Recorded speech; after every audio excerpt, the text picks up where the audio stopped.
very, very regularly. Our audience are very interested in this. But how is it that Labour have got themselves into this position? This is a national conversation that's been going on for 12 months, and if what you're saying is correct, it sounds to me like people are not going to get the answers they need and that victims are not going to get the justice they deserve.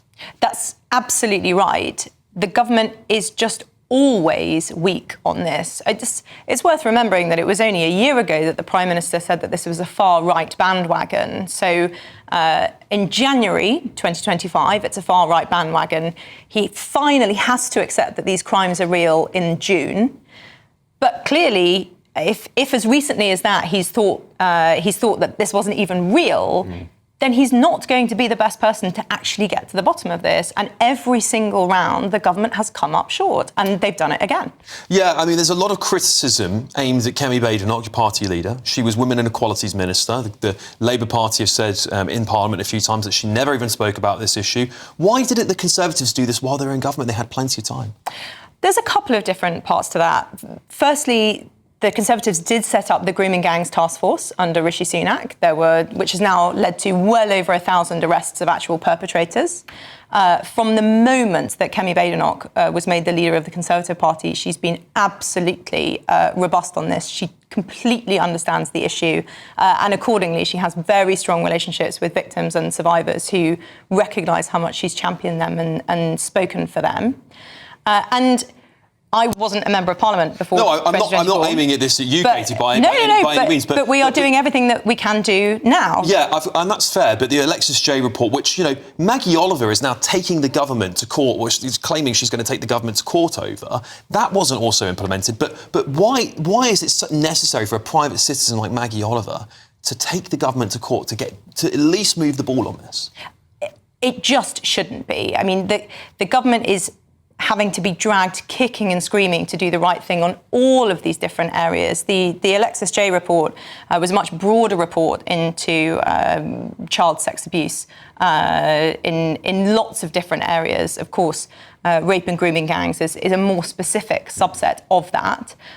They're both incredibly important. And the government, again, is proving itself completely incapable of meeting the moment. The good news, if you like, about the inquiry terms of reference is there is something that people can do. So there is a consultation at the moment about these terms of reference, which are totally inadequate. If you go to groomingangjustice.uk, it takes 2 seconds. You just put in your name and we will submit a response to the consultation for you saying, this isn't good enough. This needs to be a proper inquiry.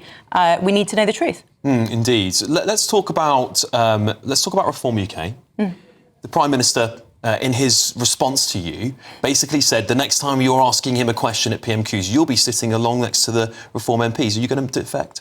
I think it was totally pathetic of the Prime Minister. I asked him a completely genuine question to make it about partisan party politics. To answer your actual question, no, I am a Conservative and I will remain one. Indeed. Why do you think he moved on to that? What was the meaning behind him pointing at you and saying you're going to Reform UK?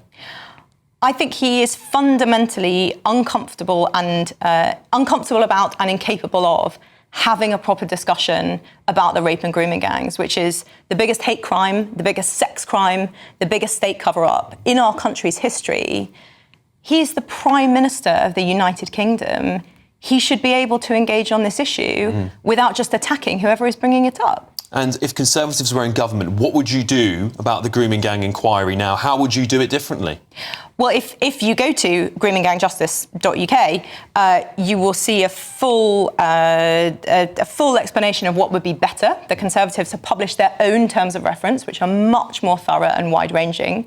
But it's also not just the inquiry. There's action that we need to take as well. We need a dedicated unit in the National Crime Agency, investigating police officers, investigating local officials, local councillors. There are so many parts to this devastating problem, and there's a lot of work to do. Katie Lamb MP, thank you so much for joining me to talk about this very important issue, really, really important. The British public just want justice. That's what they want, and I'm sure the victims do more than anyone else. A government spokesperson said this: the independent inquiry into grooming gangs will have full legal powers to compel evidence, to uncover the truth and provide answers that survivors of these horrific crimes deserve. The chair is currently undertaking a consultation on the draft terms of reference, and the Home Secretary will agree these by the end of March. These terms are already clear that the inquiry will examine the role of ethnicity, religion and culture, and this will not